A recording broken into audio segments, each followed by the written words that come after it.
Hi friends, இந்த video வந்து நம்ம என்ன பார்க்க போகிறோம் அப்படின்னு கேட்டிங்கன்னா, இப்போ வந்து தங்கலான் திரைப்படம் வந்து செம்ம பிரம்மாண்டமாக ரிலீஸ் ஆயிருக்கு. அந்த திரைப்படத்தோட முதல் நாள் வசூலோட ப்ரீ புக்கிங்கோட வசூல் என்ன அப்படின்றத வந்து இந்த வீடியோவில் நம்ம டீட்டெயிலாக பார்க்க போகிறோம்.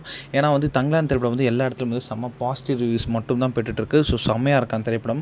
அதாவது நம்ம ரசிகர்கள் பெரிதும் எதிர்பார்த்த திரைப்படம்ல தங்கலானும் ஒன்று அப்படின்னு நம்ம கண்டிப்பாக சொல்லி ஆகணும். ஏன்னா அந்தளவுக்கு வந்து ரசிகர்கள் செம்மாவில் வந்து காத்துக்கிட்டு இருந்தாங்க.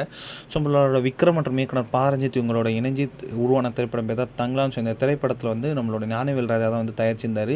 ஸோ ஜீவ் பிரகாஷ் வந்து இசையமைச்சிருந்தார். இந்த திரைப்படத்தில் வந்து நம்ம விக்ரம் கூட சேர்ந்து ஒரு பார்வதி, மால்விகா மோகன், பசுபதி இந்த மாதிரி நிறைய நட்சத்திரங்கள் நடிச்சிருந்தாங்க.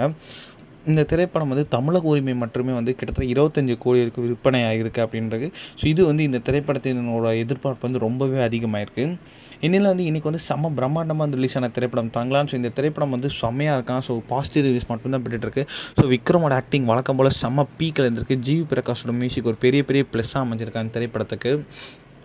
அதன்படி பார்த்தா வந்து உலக அளவில் வந்து நம்மளோட தங்கலான் திரைப்படம் வந்து கிட்டத்தட்ட வந்து 7 கோடி வரைக்கும் கலெக்ட் பண்ணியிருக்கு. அதாவது ஃபர்ஸ்ட் டே மட்டுமே வந்து நம்மளோட ப்ரீ புக்கிங்கில் நம்மளோட தங்கலான் திரைப்படம் வந்து 7 கோடி கலெக்ட் பண்ணியிருக்கு அப்படின்றது ஒரு பெரிய பெரிய விஷயங்க. அந்தளவுக்கு வந்து திரைப்படம் செம்ம பிரம்மாண்டமாக இருக்குது அப்படின்றது எந்த ஒரு சந்தேகமும் இல்லை.